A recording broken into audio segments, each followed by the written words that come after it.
is taqwa. Taqwa is something that is usually apparent, or it has clear manifestations. Is that real knowledge, al-ilm al-nafi', beneficial knowledge, is that which reflects on who you are.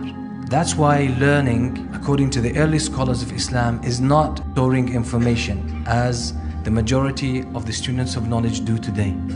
Because knowledge, without being digested, without being processed and personalized, could bring about a negative effect. And that's the secret behind the companions learning 5 verses at each time, learning the knowledge therein and acting on that knowledge, and then after they have completed this, they move on to another 5 verses. That's the way they used to study Islam, and that's why they learned, and that's why they excelled. So Abdullah ibn Mas'ud radiyallahu anhu was pointing to this fact, that real knowledge is what reflects on your actions. And this is why in the field of education today, they say learning is being. Learning is being. That means if the knowledge that you learn, or the knowledge you acquire, if you don't process it, if you don't break it down and personalize it, and it becomes part of who you are, if it doesn't mix with your blood and your flesh, you haven't learned anything.